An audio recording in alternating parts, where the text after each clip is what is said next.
Welcome to Season 3 of the Sober Motivation Podcast. Join me, Brad, each week as my guests and I share incredible, inspiring, and powerful sobriety stories.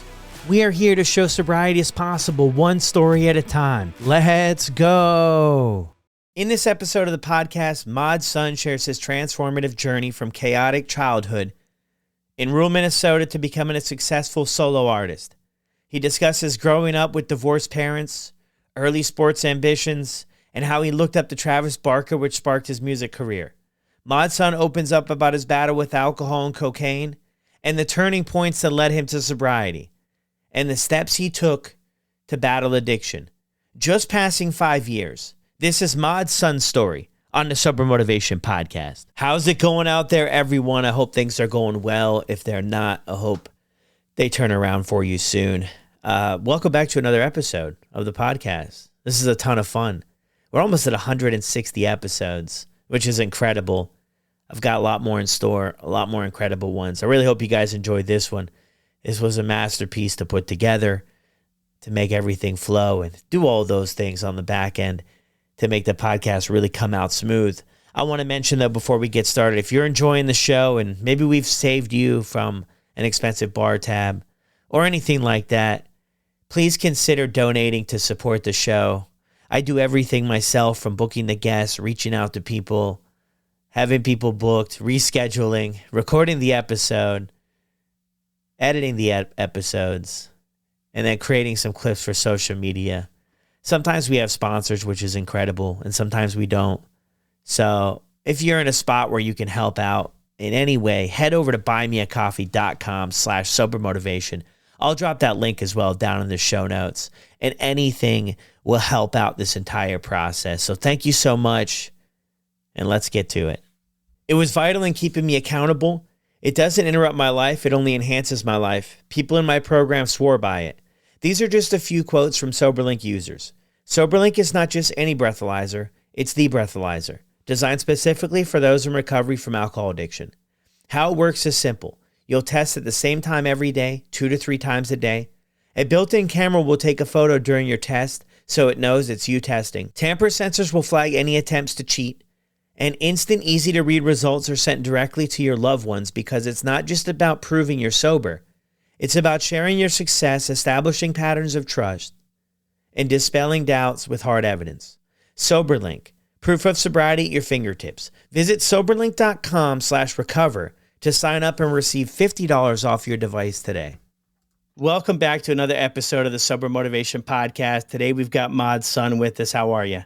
I'm doing wonderful today, man. I'm just getting my day started, but I do tend to take it day by day. I give myself like a good hour and a half, 2-hour grace period of not forcing myself right when I wake up to be like, I feel amazing. This is the greatest day ever. So I like to give myself a little bit of a grace period, hour and a half, 2 hours, get coffee in me, walk outside, get some movement going.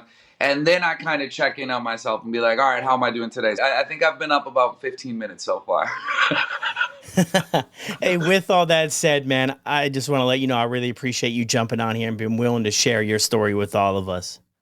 Of course. So growing up, this will be the third time I'm already saying in this conversation, Minnesota. I'm from Minnesota. I grew up on a farm with no animals. So when I say that, it was just a giant, I think we had 3 acres of land on this really farm-style house out in a town of 300 people, maybe. It was called Corcoran, Minnesota. And so that's where I spent like the first 6 years of my life, was basically with no friends, no neighbors, running around a yard, imagination running wild.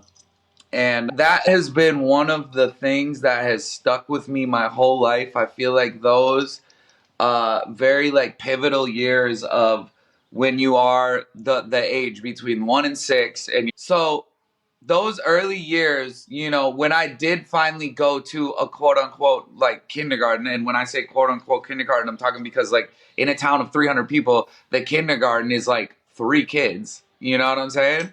And Yeah. we're like, yeah, in a small like back room of a church. You know what I'm saying? For real.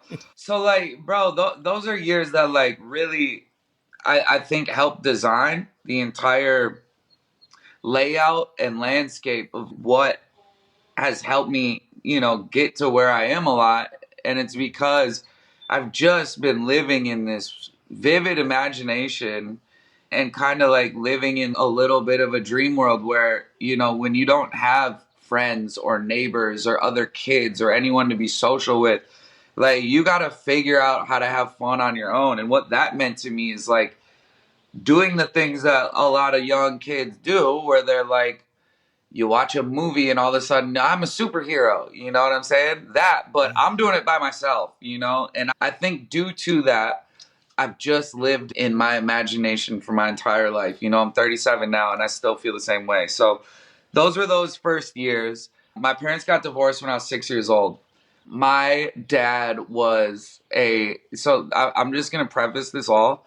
Dude, I am a talker, bro. So if you get me going like this and I start just rambling on for 10 minutes, feel free to be like, let's put a pin in that, all right? Okay. So my dad was a trucker and he owned a like warehouse that other truckers would come into town and they would stop at this warehouse and pick up the things that they needed to continue their journey, right? My mom worked for him. So when they got divorced, my dad said peace out to my mom, said peace out to his kids, and my mom went immediately to having no job and this lifestyle that I thought was pretty awesome as a kid of living on this giant 3-acre place, was a pretty cool house. I mean, I go back to it now and I'm like, yeah, that's cool. It was like a 3-bedroom. It was rad. We went immediately to being like super poor, bro. Like immediately. And through the divorce, my mom got full custody of us. And with that, she got to keep the house. Now, my mom getting a house to pay a mortgage on without having a job or a career, because she worked for my dad, the house got foreclosed on within a couple months. And the day before Christmas, we had to move out of that house. And we immediately moved to a suburban area in Minnesota called Bloomington, Minnesota. And we went into a tiny 2-bedroom apartment. It was me, my mom, and my sister. And from there, it started this journey of being raised by my mother and my older sister. She's 3 years older than me. And me being like the baby of the family and also the man of the family at the same time. And, so the first thing that my mom thought to do when we moved into this suburban area, she was like, you don't really know how to be social. And at 6, I don't know if you're know how to be social at that point. But at 6, a lot of children have at least become accustomed to being around groups of people, right? Not me, not at all, man. Not at all. So my mom thought at that point, I want to get you into sports. Now, if you hate them, all good. But I want to be able to put you in a situation that you kind of are forced to be around people, Because she could just send me to school and be like, hey, hope you go and make friends. And I could be that kid sitting in the corner that doesn't know how to talk to anyone easily. When you're in sports, you kind of get a father figure with sports, right? You have a coach, right? So I was kind of getting that side. And then I'm forced to be around all these kids. And due to the fact that you're a team, you kind of build this camaraderie. And I think that it was a really good move. Like one of the things that I'm gonna do when I become a parent someday is what my mom did for me, which is like the first time I put on hockey skates, right? I went and got on the ice and I got off the ice and my mom looked at me and she was like, you are a natural. Okay. And I really doubt that I put on these skates, bro, and I got on the ice and I was just like, woo! I really doubt that, bro. I highly doubt that. But the fact that my mom told me I was a natural, that boom, never left me, never left my spirit. And anything I did after that, I went into it believing that I was a natural. So if I saw someone play baseball, boom, give me a glove, give me a ball. I'm a natural. This is what I do. I'm a natural at things. And I believed that my whole life. And I think those are such important things. Obviously, do you want to lie to your kid? No, you don't want to lie. But there is something really special about my mom saying that to me because I've always believed that I truly am a natural at things. And so I started playing sports, and that was my first love. That was my first this is what my life is going to be, is I'm going to be a professional athlete. I've always had, since a very young age, my career goals have always been a professional in kind of the non-normal route. But I was like, hockey player. I'm going to be a professional hockey player. That was my first thing that I believed I was going to be. And so I grew up and I spent a lot of time playing sports. I was really good at lacrosse. I was really good at hockey. I mean, I was really, like, hockey was it for me, right? I was really good at hockey. But along the way, I found out that I was really good at lacrosse.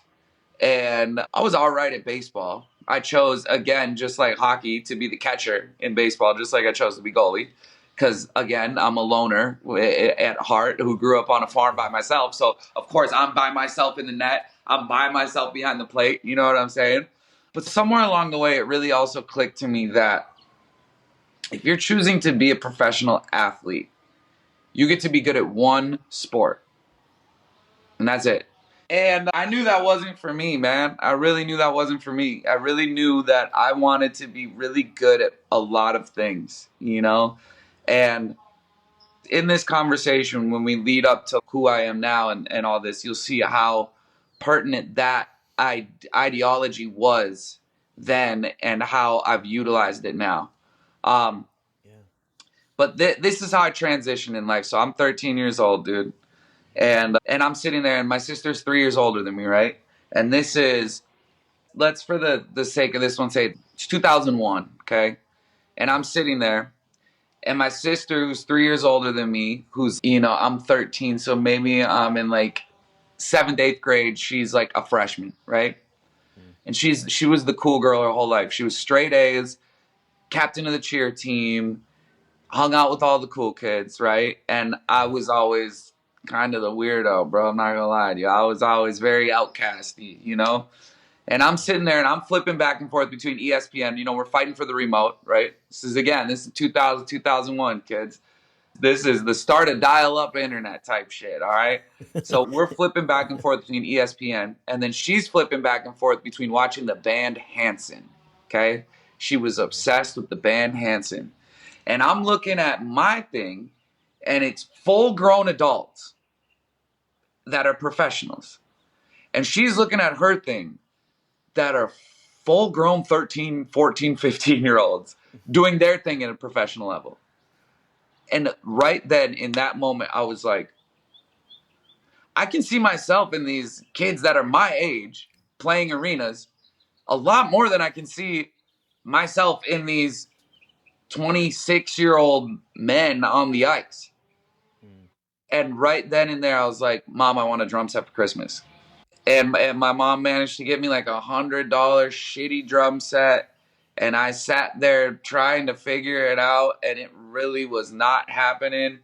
I took one drum lesson my whole life, and it was this guy who came over to our house and tried to pick up my mom.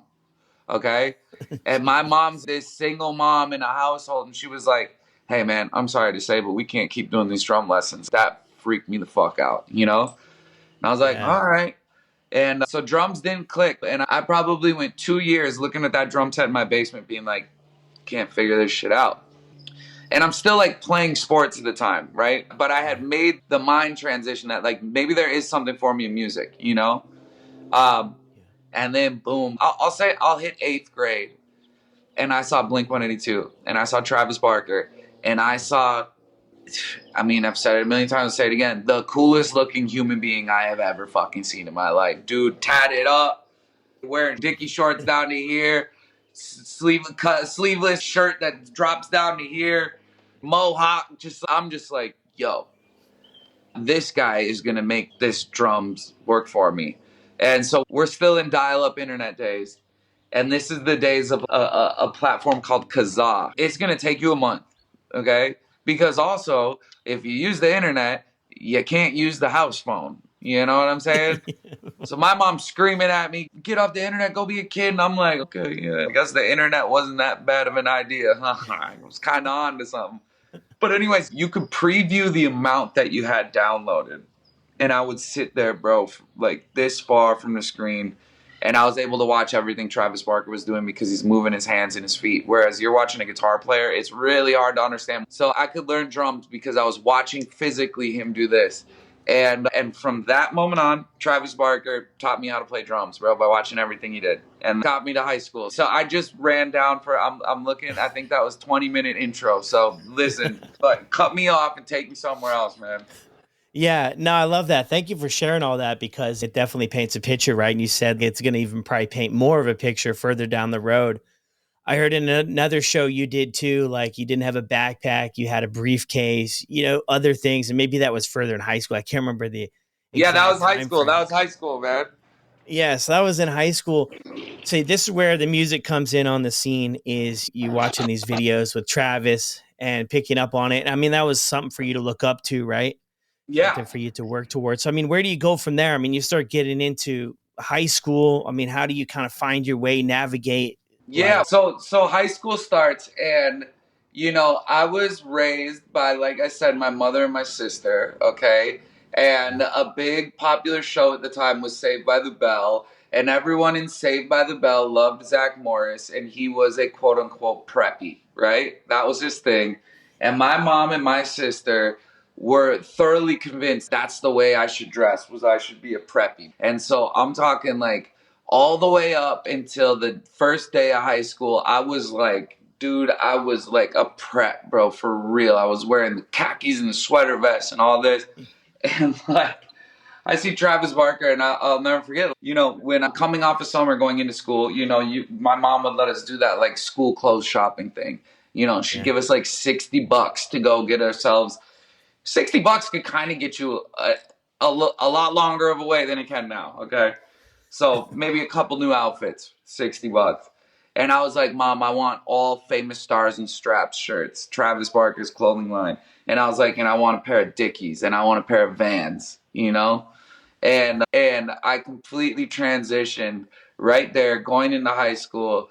I became, you know, a quote unquote like scene kid. Now that was very like pop punky, but in 2001, that timing around there, the scene was pop punk. It really was. Like we hadn't hit the like my chem super emo shit yet. That came a couple years after. The Fall Out Boys and stuff like that. This was real like Blink 182, and then it would kind of lead you down a rabbit hole, and you start to find bands like New Found Glory, and then that would kind of lead me into Drive Through Records, and then it was just everything was Drive Through Records.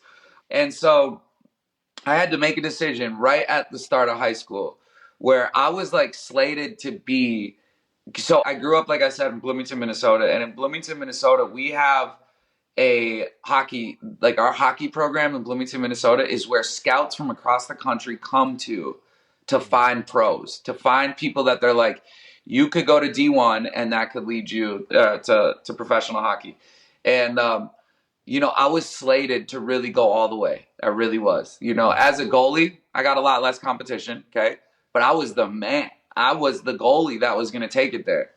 And I'll never forget like having to make that decision that like really right at the start of high school, because that's when hockey gets super serious. It stops being like this kind of like journey that you're on, and it starts being you go to school. As soon as school is done, you go to the ice rink, you practice, and then you come home and you have to eat right, and you have to work out, and you have to do all this shit right. And it's like, as soon as I heard all that, bro, I was like, this is not, I'm not committing to that.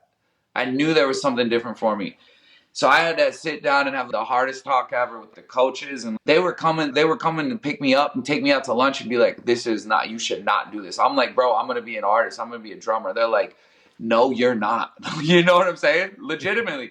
They're hitting me with that is so 1 in a million. And I was sitting across the table as a young kid talking to grown men being like, I am the 1 in a million.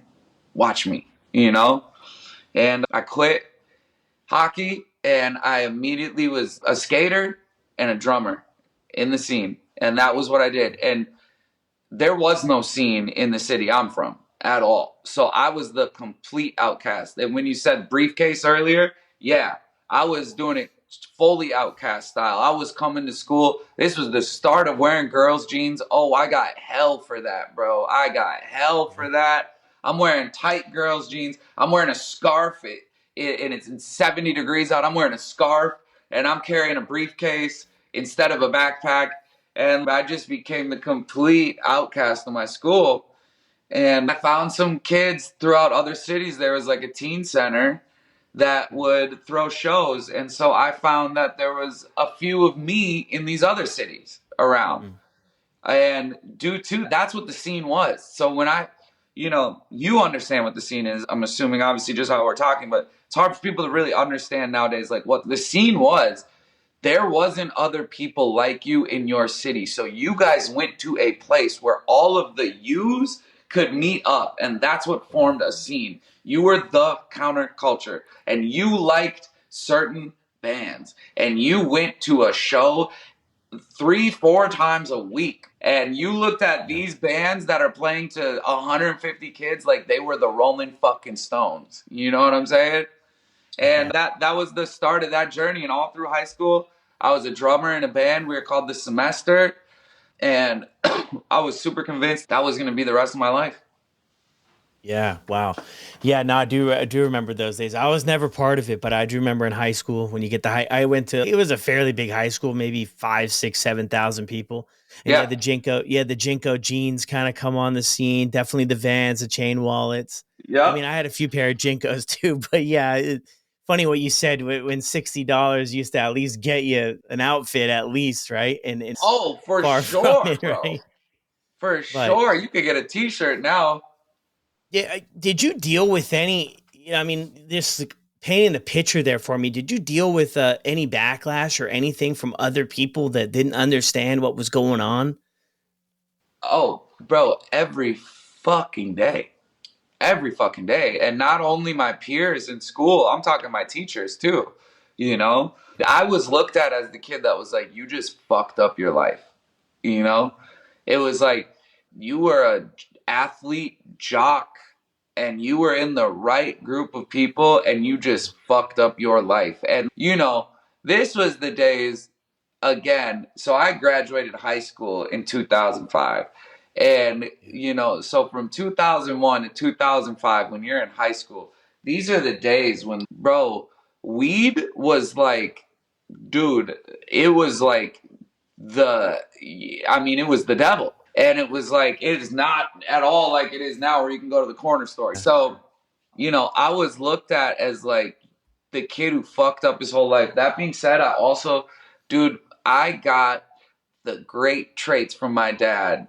Some of the bad ones, which we'll get into, but I got some of the great ones, which was like charisma. My dad could light up a room and he was a hustler. Like he Yeah. could fucking get you in the palm of his hands. And so due to that, I kind of took everything with a smile, bro. And Mm. so I skipped more high school than I've attended, you know what I'm saying? Yeah. Yeah. But I was like cool with the hall monitors, I'd make them laugh. And, I just had this charm to me where I took it with a smile, bro, and I didn't let it kill me. But I was met with extreme backlash, especially before it was accepted that I made this decision. But like I said, that first like year, that freshman year of being like this dude just threw his life away was like I lost a lot of my friends immediately, and then furthermore it was like, all the teachers knew that I just had made this change and were like, you're going to throw your fucking life away. Yeah. So you mentioned too the weed there. So I mean, did you start getting into substances in high school then through all this? Absolutely right. I mean, they said don't do this, and I was like, cool. I was like, all right, you're telling me I'm the bad kid now. All right, I'm gonna be the bad kid. And I started Yeah. smoking weed, and probably like the end of freshman year, I really started smoking weed. The first day I smoked weed, I think I went, unless I was going to Europe on a flight. I think I smoked weed every day since that first day I smoked weed for about 15 fucking years, bro. Wow. Yeah. What was it like for you that first time? I mean, what kept you going back for 15 years? The first time I turned into the anti-weed commercial girl and flattened out on the couch, bro, and was like that. But I mean, I think it's strange. Now, one of the bad traits that I got from my father is like, hey, besides the fact, my father died from alcohol. abuse, you know. Dude, I drank my first beer. My dad gave me my first beer at 5 years old. I drank a fucking Pabst Blue Ribbon at 5 years old, full beer. You know what I'm saying? Like, my dad was a party animal, Hell's Angels, leather jacket, wore boots every day. And seeing that my whole life growing up, you know, slipped its way into my skull. That was like the lifestyle of chaos and breaking the rules and doing bad shit, right? Doing what is looked at as bad shit. It was more of that than it was getting high. You know, I don't know if I enjoyed getting high the first time. It's hard for people to really enjoy that experience. Is a lot. It's heavy, you know? Yeah. But I was just like, oh yeah, I'm breaking the rules. This feels cool. You know, I'm a cool kid because of that. I'm breaking the rules. This is the type of shit my dad did, you know? And I think it was that, bro. And, you know, that led me to also being just totally addicted to chaos. Like, that's an addiction of mine. Still to this day. I'm fucking sober, but I am addicted to chaos completely. Yeah. It's really interesting there with the chaos part. Yeah, because it is like that, I mean, substance use in itself, addiction, it brings upon a lot of chaos, right? And I mean, in my story too, I was in high school. It's funny, I graduated in 2005. I graduated high school from a treatment center, but it's still in 2005. Yeah. And, when I look back, man, I mean, different stories, different paths we obviously had, but high school was probably four of the hardest years of my life. And I really had a hard time fitting in and had a really hard time being accepted. And I wasn't really, part of the cool crowd. And I never did well in academics, and I had ADHD, and I constantly got in trouble. And I was like you, I skipped school all the time. I was on felony probation in high school, and part of the conditions was to go to class. And I couldn't even get that right. So the probation officer was coming down on me. And it was just like this whole high school thing, just like trying to learn these teenage years of constantly fighting with my parents, running away from home. And I was just a rule breaker, man. And I never could really put a finger on it, but I just could not follow rules that Yeah. other people, laid out. And it Bro, was just like, the biggest thing I'm working on in life is understanding that not everything is someone trying to be an authority. yeah, no, I'm with you. I get it. I love how you said there too. It's like something you're working on, right? Because, I mean, for all of us, right? It's sobriety or not. It's even when we get sober, there's still work to be done, even throughout the journey of how to work on things and perspective and approaching things. Where do things go for you after high school? Yeah, so after high school, so just senior year is the first time that I step outside of just weed, right? Going into senior year, right? I'm like, I try mushrooms for the first time, okay? And I try cocaine for the first time, okay? Yeah. I'm totally already a full on like love to drink alcohol. And I was in a band with these kids that grew up being like church musicians, right? They were the best musicians in town. They were punks too, but their household situation was very strict, very different than mine. You know, when my parents got divorced, we were poor, okay? And my mom got a job, the lowest level at the job, essentially an intern. And she worked her ass off. She's been retired. She worked her way up from like intern to like top of the company over 20 years, okay? Yeah. So why I'm bringing that up is my mom worked her ass off. Not only that, but if I wanted to play hockey, right, during those times when we were poor, this is how hard my mom worked. When I was playing hockey, only to allow me to play hockey, my mom would work at the concession stand for free, right? She couldn't afford to have me in hockey. Okay. So she would work her 9 to 5 and then go to the ice rink and work for free at the concession stand to allow me to play hockey. So this is how hard my mom was working. And due to that, she didn't get to be that strict parent that I'm sure she'd love to be. She had to be like, I'm sacrificing my whole life for my kids. That means I'm going to try to, give them the life that they want. And then my sister was, doing a lot of raising me, and she was not equipped for that. And no girl that's 3 years older than her younger brother wants to do that, right? So anyways, I had a very different life than, these kids that grew up like in church with a very like stationary standard household. And so I was like hiding these things from them. I was never like, yo, I fucking try cocaine. Like I did mushrooms. So high school Yeah. ends, and literally the day after, I barely graduated, bro. I snuck by that much, and I barely made it, bro. I barely made it, but I graduated.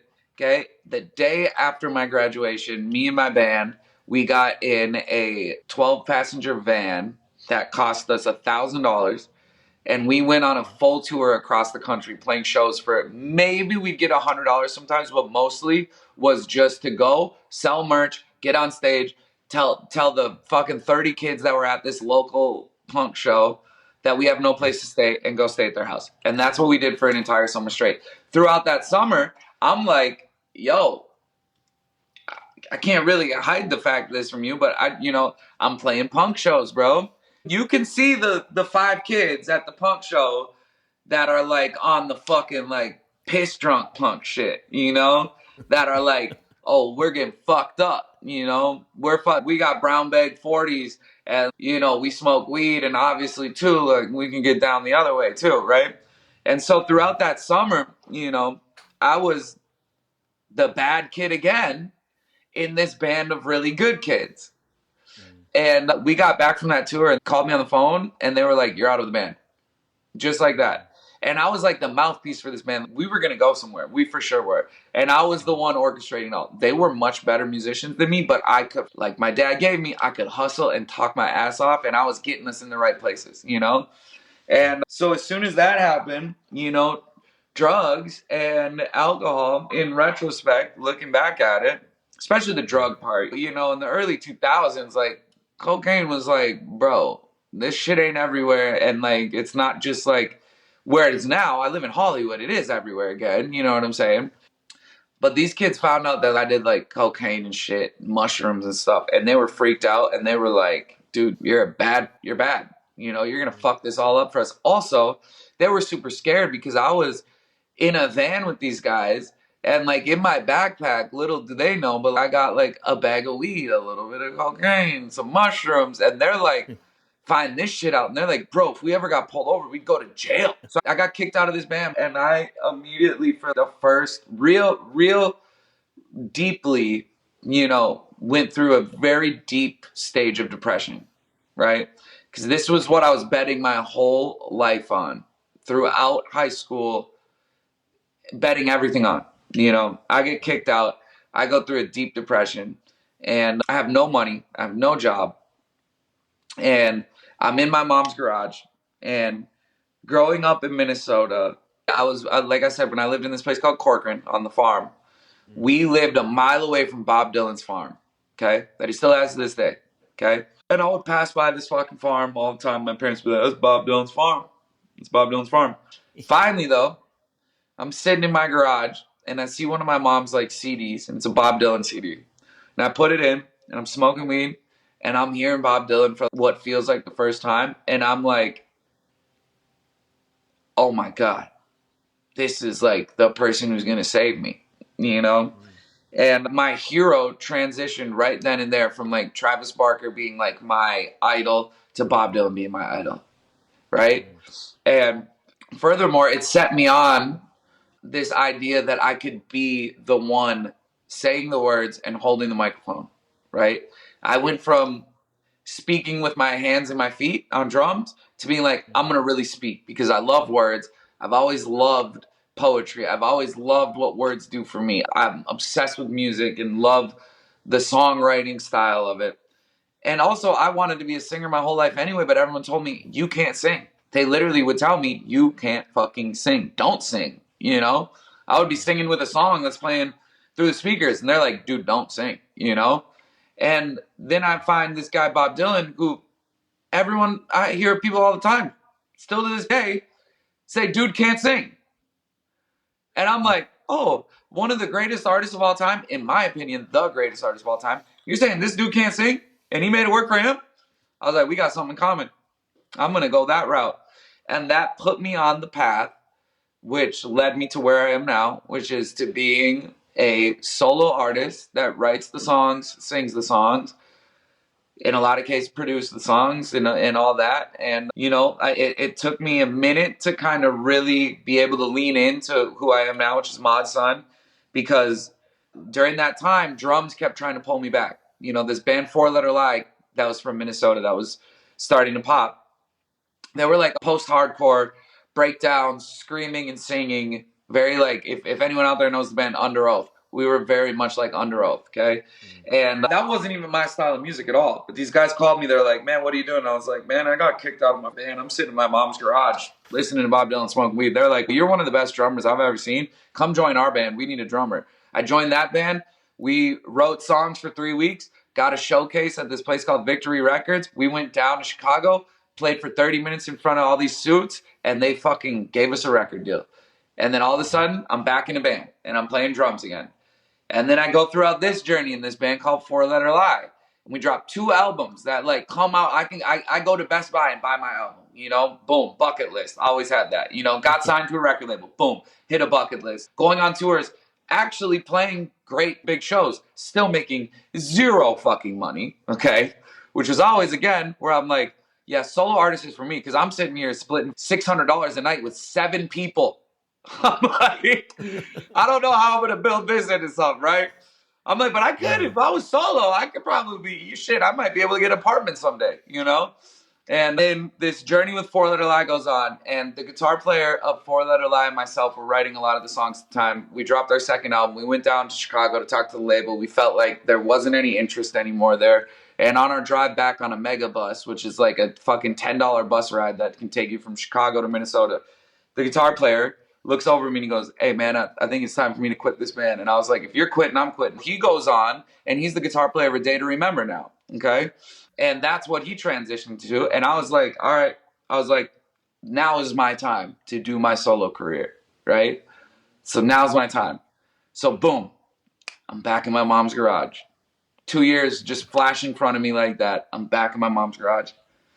And I'm really going at it this time. And I'm like, this is what I'm going to do. And at the time, the only way for me to get by is I was dealing weed. And I was the worst weed dealer in the world. I was the worst fucking weed dealer. And I get a call from another band called Scary Kids Scaring Kids. And they're like, come play drums for us. So I end up playing drums for them. But on this one, I say, the only way I'll play drums for you is if you let me open the shows as Mod's son. And so my first tour as Mod's son ever was playing these 1,000-person shows. Because this band, Scary Kids Scaring Kids, anyone out there, go look us up. We were fucking rad. And a legendary band, low-key, in that scene. But I'm coming out and I'm rapping over Party in the USA by Miley Cyrus and playing to hardcore kids, and they are booing and throwing shit at me. And that's my first tour. But then I'd get off stage as Mod's son, and an hour would go by, 2 hours would go by, and I'd go up there and then get on drums for Scary Kids Scaring Kids. And everyone hated me until they saw me get back on drums. And then I'd play drums and I'd run down to the front door where my merch was for Mod's son, and they're all high-fiving me. And that's where my whole career as Mod's son began. It's right there. Wow. How old were you at this point? 20, going on 21. Wow. So a lot of stuff in there. How does the substance use go for you? I mean, are you just taking it easy here? Are things progressing for you, or how does that look? Definitely progressing. Then the Scary Kids Scaring Kids gig, and they ended up stopping his band, and I'm full on Mod's son. And basically, once I turned into a solo artist for real who would lock themselves in a studio, cocaine became my best fucking friend. And I was still living in Minnesota, and I was, from essentially the first line in Cocaine I ever did, I always knew this shit was going to kill me. I always knew it. I really did. And I always felt shame doing it. But that was my drug of choice for a decade, was cocaine. And the cocaine use started to get stronger and stronger, because cocaine's a funny little friend to have, because, when you first start doing it, you pull it out at a party, put it on a table, and you and 5 people are like, oh, this is a good time. And it slowly becomes the thing that you're in the bathroom by yourself with, and you walk out of the bathroom and you tell everyone, I didn't do anything. What are you talking about? I didn't do anything. And it turns into this really dark vice to have. And it was becoming darker. And the second that I moved out to California, that was when it all took a turn for me. And I just became a full-blown addict where I would, get an 8 ball. And I would get an 8 ball pretty much every 2 days. I would go pick up a new 8 ball, and I would stay up for days at a time. And I did the typical thing where you do cocaine for 2 days straight, and then you think the only way to fall asleep is to grab a bottle of Jack Daniels and slam it so you can fall asleep, And I just kept going down that journey, and I spent the next 10 years, like I said, I'm an addict. So I like to do everything. It's not even necessarily the addiction. It's more the addiction to being the best at it. So like, I do cocaine. I'm going to be the best at it. I drink whiskey. I'm going to be the best at it, And it started to really take over my life, that there was, points in my life where it was ruining relationships I was in, a really great relationship in my life was totally ruined for me trying to hide my cocaine addiction, staying up all night, being more in love with drugs than I was in love with this person. And it started to ruin relationships. And then it slowly started taking over my life. And then there was a really big turning point where everything went fucking dark for me. And this story's a little fucked up. So if there's anyone out there who feels the need to switch off or skip ahead, feel free. This story involves a little bit of gruesome. So I'm at my house one night, and me and my father have had this turbulent relationship our whole life. Essentially, I was like his father. He would live with me. I'm out in California. Within 2 years of moving out to California, I get a call from my dad's girlfriend that's, your dad's in the hospital. You need to come see him. So I drive down to Long Beach. I show up to the hospital. She hands me a suitcase and he can't come back to my house. Right? He's yours now. Okay. And at that point right there, a doctor was like, if you take another drink, you're going to die. Okay. No, one more drink and you could die. Okay. And so he was put into my care. I take him back to my house up in North Hollywood. He's living on my couch. We're fucking partying together. I'm not letting him drink, and I'm sure he was the whole time, but I'm like, you can't drink. And they're like, the doctor didn't tell me I couldn't do cocaine.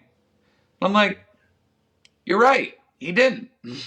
And so me and my dad are sitting there doing cocaine together. He was my friend more than anything. We were like best friends, and still living with me. I go into his room one day. I find a plastic gallon of vodka under his bed. And I'm like, bro, you got to go. You got to dip. You're out. Kick you out my house. So he left. And he had this parrot his whole life, this African gray parrot. And he was always like, when I die, my bird is yours. That was like spoken. He had this bird before he had me as a kid, So one day I get this call, and I'm fucked up in my house. And I get this call from him, and I ignore it. And he leaves a message, and I have this feeling to check this message. And I go check this message, and it says, hey, something came up. My bird is yours. And that was like our code for, he's checking out, right? So I get in my car, and I start driving down to Long Beach, driving as fast as I can. North Hollywood to Long Beach, right? This is, it was probably 1 a.m., so didn't take as long as it could have. And on my way down there, I'm calling me, find the answers, and he's, you better just turn around, man. It's already lights out. I already did the deed. Like, I'm out of here. I'm like, man, just chill. Don't do this. Just stay on the phone with me. He hangs up. Well, I show up to Long Beach, kick down the door. I find him in a pool of his own blood. He had slit his wrist. And I call the ambulance, call the cops. They pull up. They save his fucking life. They save his life. Had I not shown up that night, I think he would be dead because he was completely wasted. There's blood completely flowing out of his body. He was passed out when I got there. So I show up. They take him to the hospital. I go to the hospital. I'm covered in his blood, And I'm like, listen, dude, like, he's completely out of it, So it wasn't the right time to have any conversation. But I'm like, I'm here for you. I'm going to help you, blah, blah, blah. I leave the hospital, and I call him the next day, and I'm like, dude, the second you get out of this hospital and they let you out, let me send you somewhere, Like, I'll take care of this. Let's get you better, And he's like, man, fuck that. That was just a rough night, blah, blah, blah, and denied that. And, my mom had called and was like, this is 2 days later. My mom said, you really need to apologize to your son. And he was like, man, I was drunk. I don't even remember doing this. And I had to cut my dad out of my life at that point. And the sight that I saw that night had never, to this day, has never left. When I close my eyes, very often I see it. But that sent me down the really dark path. And that was the turning point in my life where I went dark and I stopped communicating with people. And I had a mound of cocaine on a tile, and I was exiling everyone from my life and was just completely spinning out. And I had to, really be checked on by certain people. My mom had to just really actually come out here without speaking to me. She had to come out here. And, people started to straighten me out a little bit, little and little. I tried to get help from certain places and tried to do a stint in rehab, and none of it worked for me. And I continued partying. But that dark phase really sent me on a path of what led me to finally getting sober. And what led me to finally getting sober was, I went through a really hard breakup that, bled into the media. And so not only was it something a part of my life, but the whole world was watching this happen.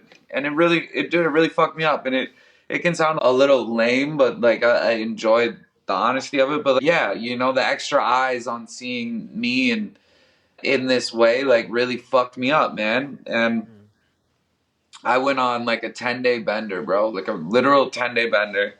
And I started adding in the cocktail of drugs, which was everything except pills and needles. Those are two things that I've never gone down the route of, right? But I'm on the cocktail of drugs, and this is when Whippets started getting really popular. So I'm 5 years now. So this would have been pretty much exactly 5 years ago. I pretty much just turned 5 years sober. And, I'm ketamine, and I'm tons of cocaine and drinking and Whippets and Molly and acid and just lining them up for 10 days straight, dude. Probably slept maybe 10 hours in 10 days and really pushed it to the limit. I wasn't staying in my house. I came back to my house. I had this plate of cocaine under my sink. I grabbed it. I did a huge line. My eyes rolled back into my head, fell over onto my bathroom floor. One of my really good friends found me on my floor, brought me back, and that was the moment that I said, I can't do this anymore. I just got a second lease on life. This was really when I felt like I checked out, and that was it. That was when I finally, that day, went cold turkey and got sober and started actually, doing the proper channels to get sober and actually joining a community of sobriety. Yeah.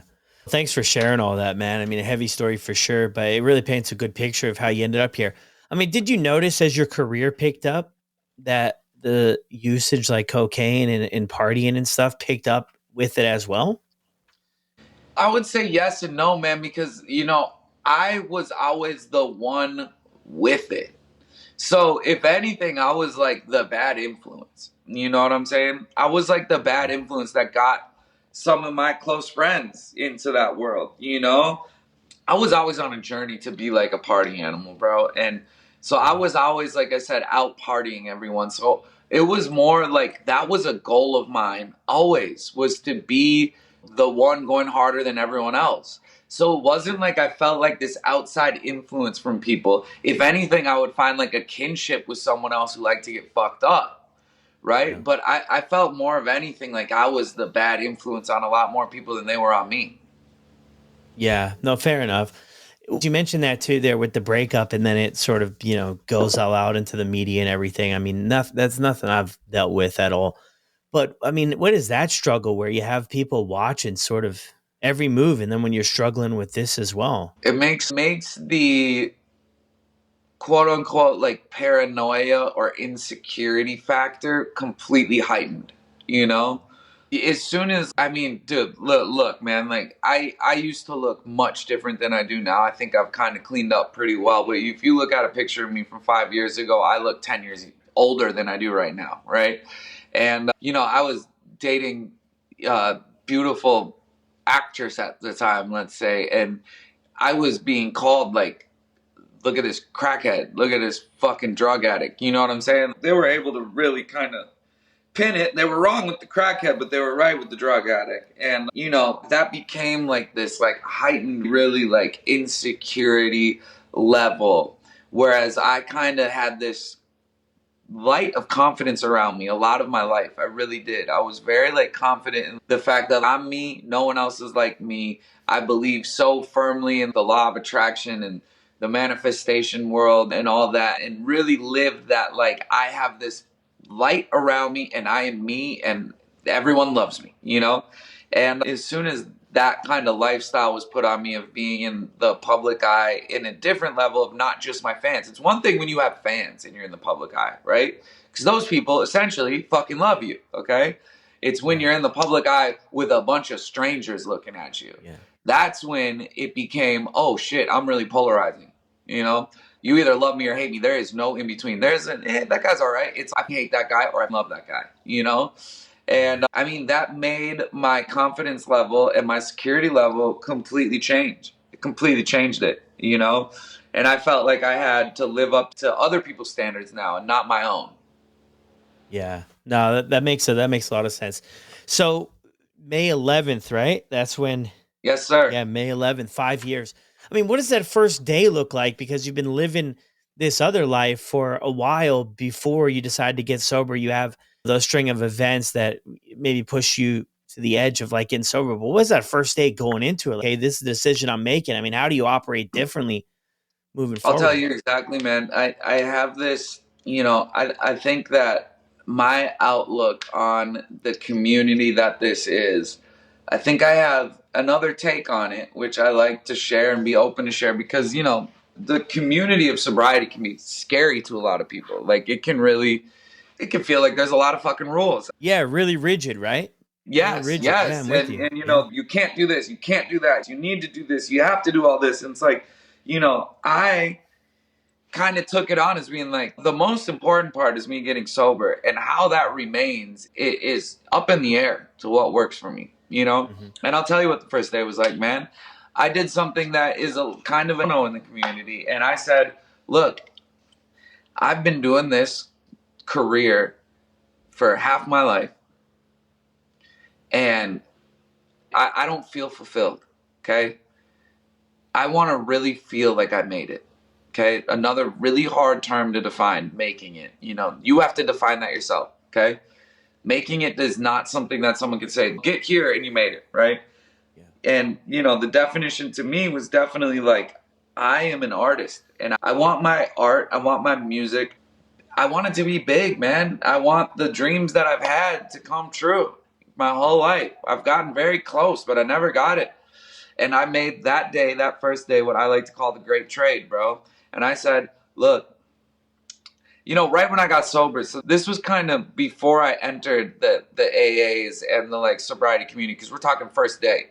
But I always had a connection with the universe. So now if I was talking to my higher power, I would say God, right? Because sobriety really put me in the perspective of accepting God into my life and being like, it is God, right? Before it was like, I don't really know what I believe in, but it's the universe. I believe there's something else. So first day, I'm like, yo, I'm going to make this great trade. I have felt shame every day for a very long time.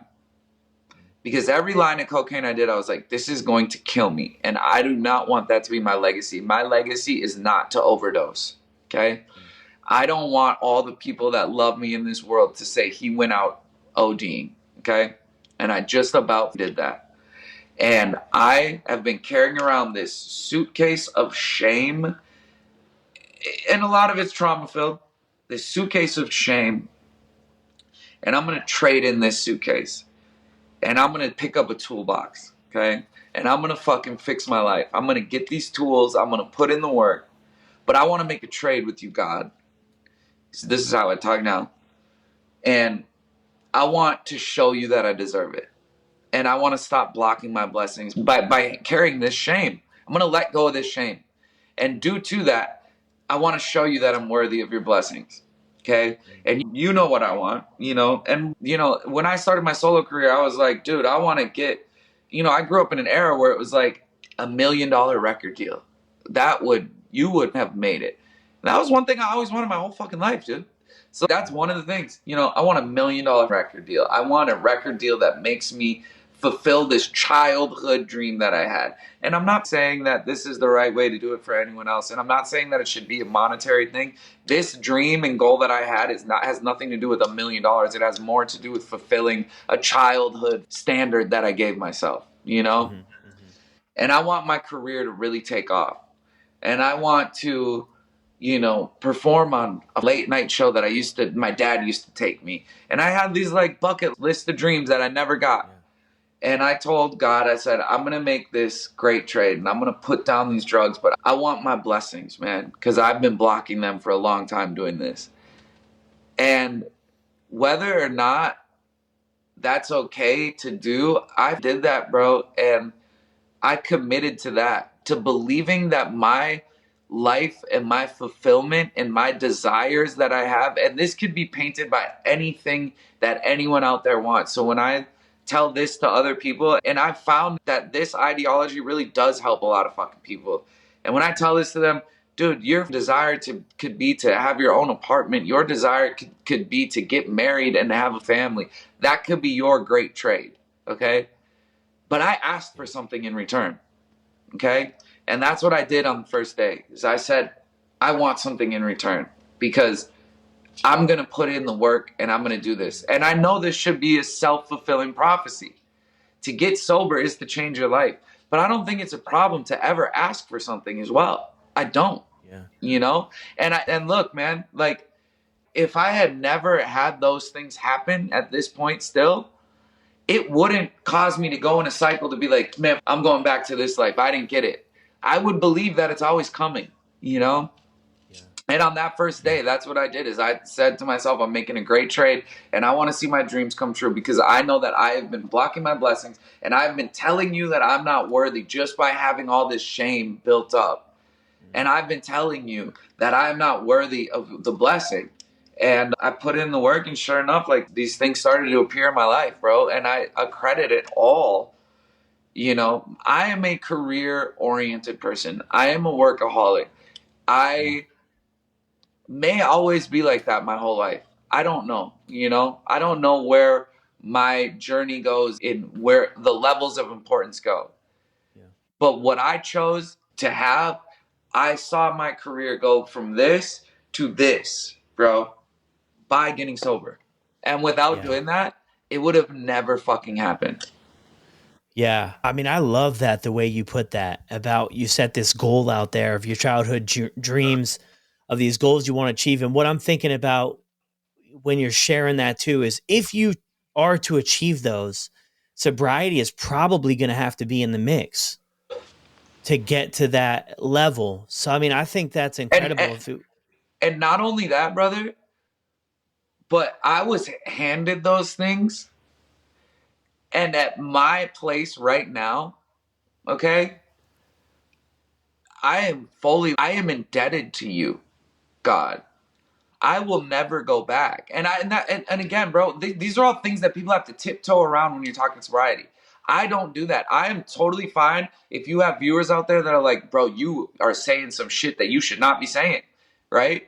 Because I'm just telling you what worked for me. And if there's one person out there that can take these things and make it work for them too, that is amazing, okay? Like, I am indebted to sobriety. I am indebted to the gifts that I was given.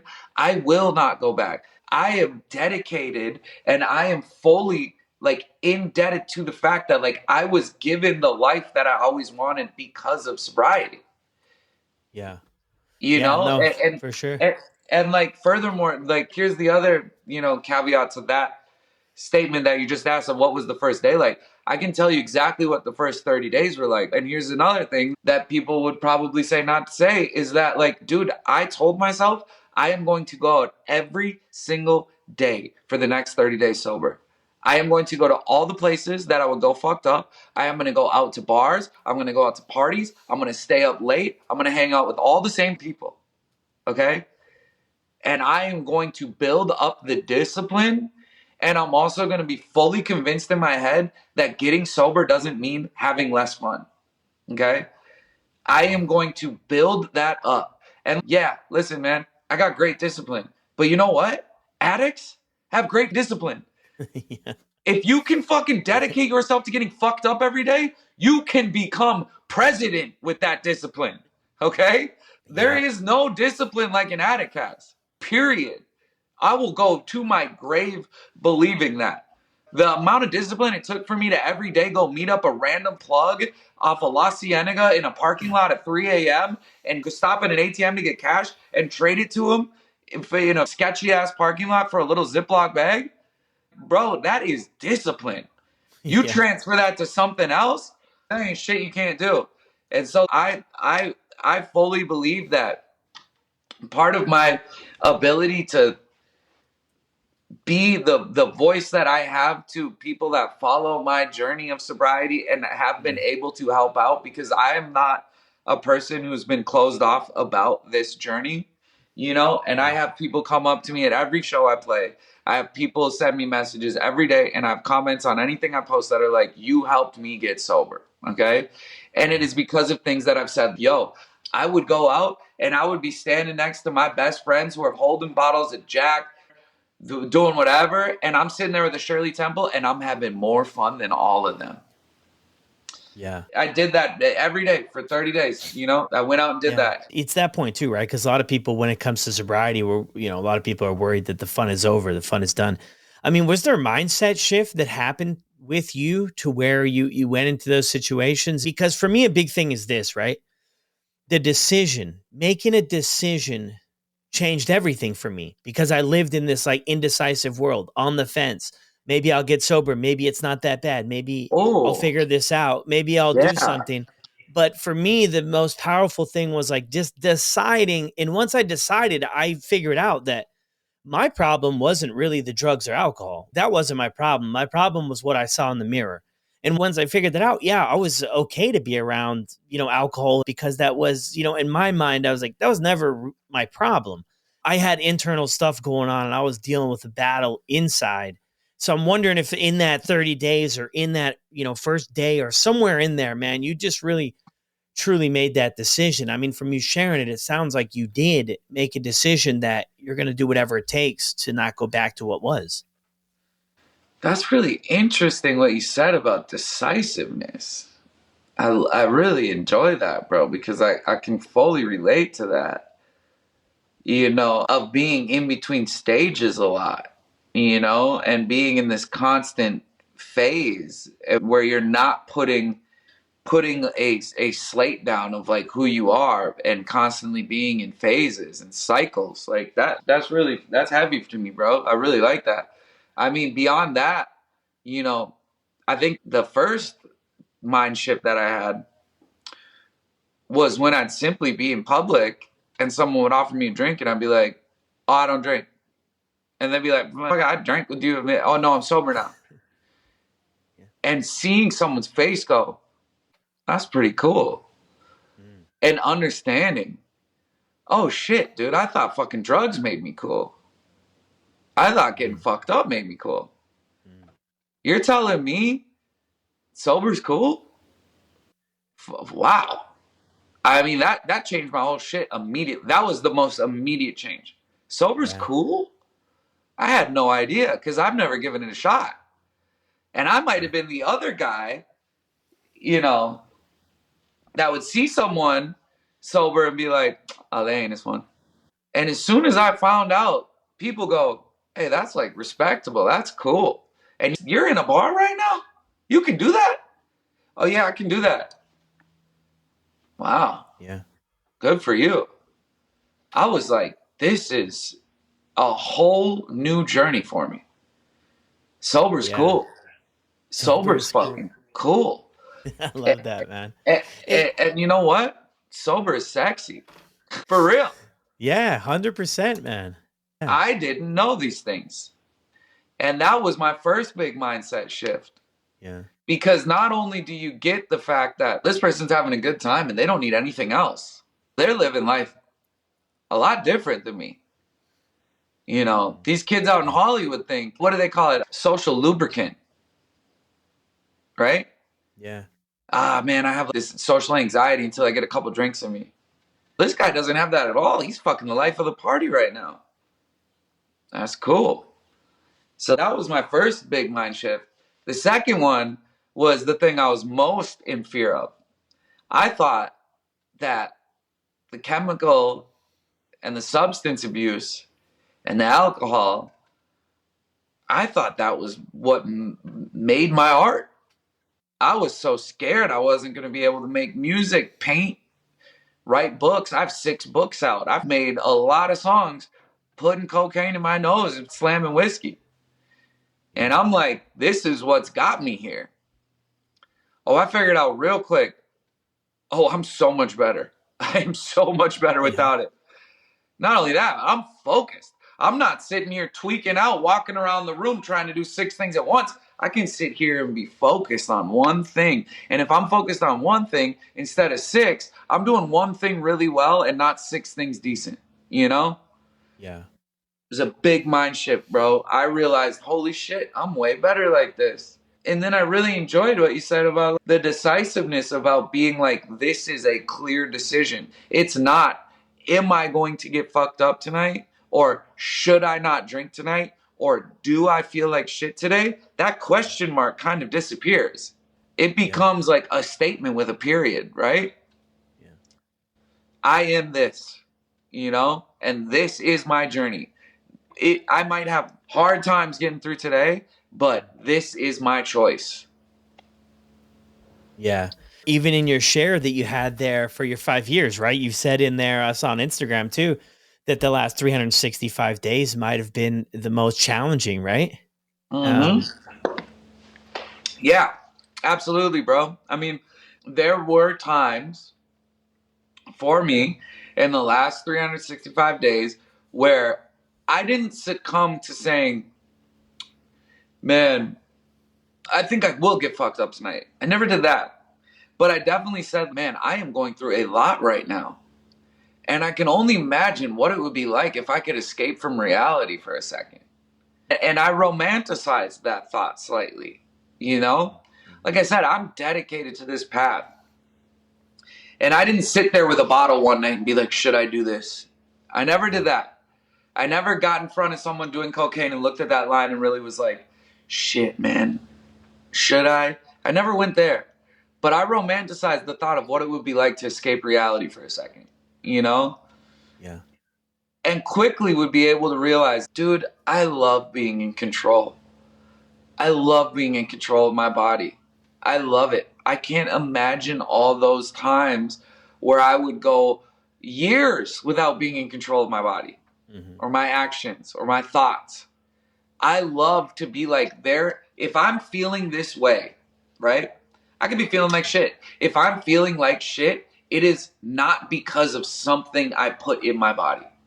If I'm feeling great, it is not because of something I put in my body. It is my pure body that's feeling that way. My pure mind that is feeling that way, you know? And just love to have these relationships that I'm in just bleed into the press. And within the last year, I went through another breakup that really fucking led into the mass media world. And while that happened, I was on a tour and I had to go be in front of thousands of kids every night.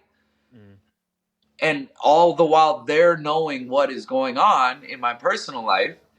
And that was really difficult, man. And in those times, I was like, I can only imagine what it would be like if I could be escaped from that reality right now. If I could get on stage and slam a bottle of Jack Daniels and forget about all that other shit that's going on, what that would be like. And so I had to really put my discipline into full effect. You know, I really did. And I don't know what the typical statement is in the journey of sobriety. If people believe that it gets easier with time or not. For me, it does. It hasn't been like, oh shit, I just, hit 5 years. It's just a part of life right now. I don't even think about it. No. It wasn't like that at all. This last year, there were thoughts that were there of romanticizing the idea of escaping reality, you know? Yeah. And I think it's important to just humanize the whole process, right? Because some people, they'll feel bad, right? I don't want to talk about this because maybe I'm doing something wrong or I'm not doing right. I'm not doing it right. And I think it's so important. And I'm so glad you brought that up because that is part of the journey and part of this whole thing that we're on, is that like it had us, you know, I mean, we were really hooked in and addicted to this stuff, and to still think about it 5 years later and get sucked back in. It's so possible, man. I mean, so many people I know that I got sober with are not sober anymore.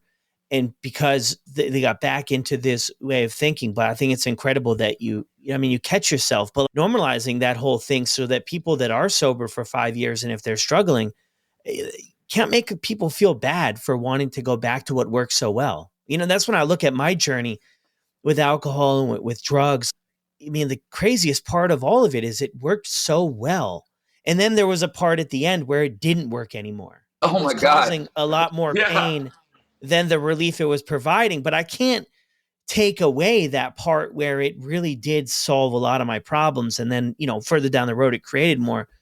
And I love that you brought that up, because we know all these people, right? Celebrities, regular people who are sober, and it just seems like it's always up, you know, better, next level. And I don't know that's honestly the reality for the majority of people. I think that there's still those struggles, man. Just in wrapping up here, man, somebody's listening to this episode and they're struggling to get sober, they're struggling to stay sober. I mean, would you have anything you could draw on from your journey to mention to them?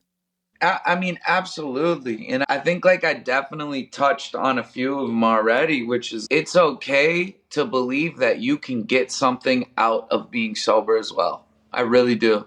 I really think if you just put it all on like it's this self-fulfilling prophecy of like, you know, you change your life and like you're doing it and getting nothing in return. A lot of life doesn't work like that. You don't get, you know, there are people out there that do charity, right? Okay? That go out there and work and expect nothing in return, okay? But there's a lot of people who are like, I'm going to work and I need to get paid to go to work. Yeah. Okay? You can look at sobriety like that. You can say, I'm going to change my life. I want to get something out of this. Now, be careful on what you set your goals, for sure. You know, you don't want it to be something that if it doesn't happen, that you're like, this didn't work. Mm-hmm. But if your change is something that you believe is achievable, that you've wanted and you've thought about a lot, I believe it's coming to you. And if you know that you're fucking up your life in some way through the abuse, because if you're making a decision to get sober, it's okay to find the things that work for you within this community. It's okay to find different ways to do it, you know? And I just fully believe that, you know, my light was very dim while I was getting fucked up. And I got my light back, and everything in life changes when you get your light back, you know? And I just encourage anyone out there that, like, it doesn't have to be as scary as it seems. It can actually be really fun, you know? It doesn't have to be this serious. I gotta lock off the world. I gotta change my friendships. I gotta find new places to go. I gotta look at this like a whole other job. It can be really fun to get sober. And that is one thing for me that, like, when I say stuff like, damn, being sober is cool. Being sober is sexy. People look at me like I'm like a superhero because I can do this shit. Right? Dude, Yeah. wear that shit. Make this an enjoyable journey. But like, my voice in this community is to be like, shit don't have to be that dark and that fucking serious and that telling the world how fucking much of a piece of shit you are, bro. You're not a fucking piece of shit, you know? We could probably find the reason that me and you started doing drugs and started getting fucked up. We could probably go and pinpoint that from a very young age and be like, it wasn't even our fault. You know? Yeah. That's what therapy does. It wasn't even my fault. They're like, this is why you're like this. And you got to stop being so hard on yourself and forgive yourself and be like, yeah, I'm not a piece of shit, you know? And if you're out there and you're a person who has even really fucked up your life, dude, you're not a piece of shit. You're not a piece of shit for that. Forgive yourself.